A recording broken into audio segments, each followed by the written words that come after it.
This video will introduce or reacquaint you with some literary terms that are useful when discussing or writing about Joyce's portrait. First, Bildungsroman. This is a German term that just means a novel of development. Many novels that you already know are Bildungsromans. Generally, any story of a young person maturing to adulthood can be classified as a Bildungsroman. In the traditional use of the term, Bildungsromans were the stories of adolescent boys who, through some growth experience, became full-grown men who could enter into public life. A portrait of the artist as a young man is a Bildungsroman.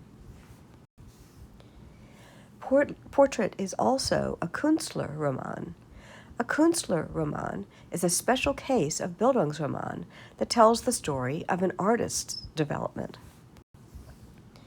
Portrait can be described using both terms. It is a Bildungsroman and a Künstlerroman. But what's different about it is that it doesn't start with the young man as an adolescent or with an artist just starting out in his career. Instead, the protagonist of Portrait is around 2 years old at the beginning of the novel. A synecdoche is when a small part contains the whole. The part of Portrait that happens on the first page, before the first set of asterisks, is a synecdoche for the whole book. It contains the themes, strategies, structure, development, all the stuff Joyce will play with for the whole rest of the book. Just look at the opening paragraphs of the novel. It begins with the kind of story you would tell a small child. Then you can see the child observing the world around him and trying to make sense of it. The style of this part of the section is very, very simple. Simple words, simple sentence structures. The little boy, whose name we don't know at first, uses all 5 senses to understand his world, but he is already connecting some senses to father and others to mother. In other words, he is a child in a world that has a particular set of gender norms, and here he is, at 2 years old, learning those norms. Look ahead to the end of the section, right before the first set of asterisks. Is the style as simple as it was in the beginning? No, right? And Stephen himself seems to be a little bigger. So we've learned that as Stephen grows, the novel's style becomes more sophisticated. The narrator hasn't told us how old Stephen is, but we can actually tell something about that from the style itself. So style in this novel is not going to be an add-on frou-frou thing, but an essential part of the story that is being told. We will want to pay special attention to style in order to figure out things like how old Stephen is at any point in the novel. Narrative is just how the story is told. Every story has narrative.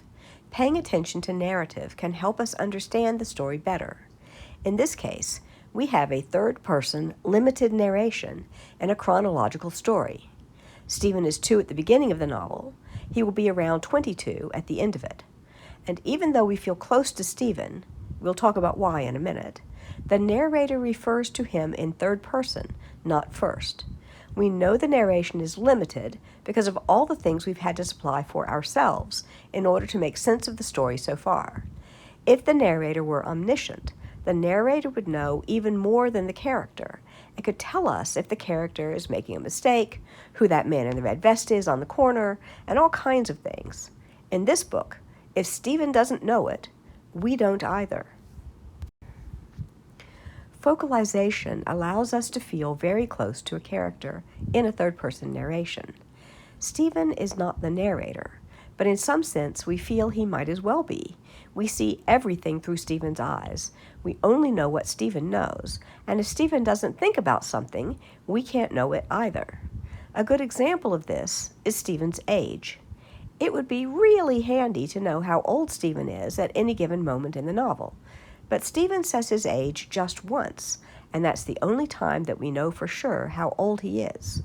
The rest of the time, we have to use contextual clues to help us figure it out. Free indirect discourse just means that the narrator can freely narrate the interior states of character or characters. As this slide says, Jane Austen is often used as the exemplar of free and direct discourse because she used it so often and so well.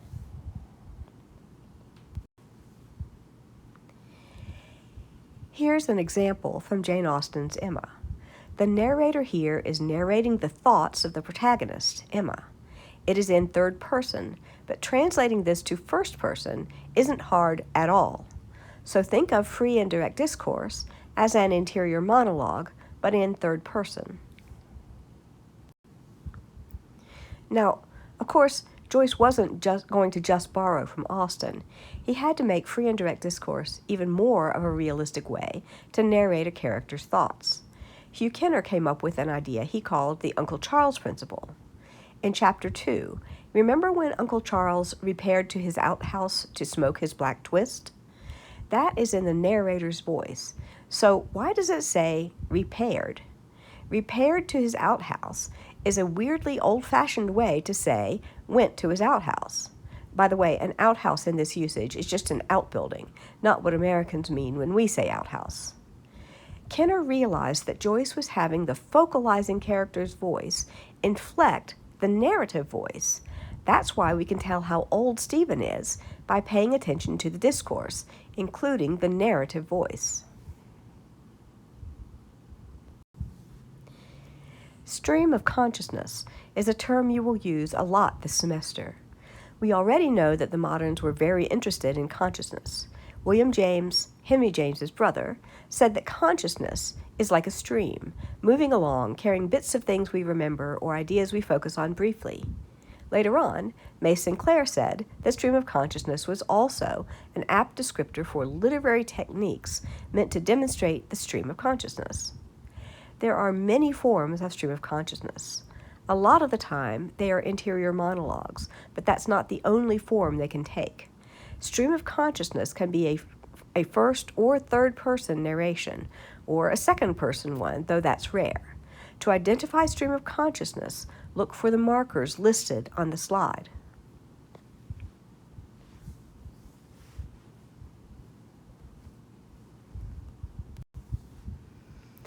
So why do modernists use stream of consciousness? Well, because it makes readers feel that they are right inside the living mind of a character, that they are receiving the unmediated thoughts of another person.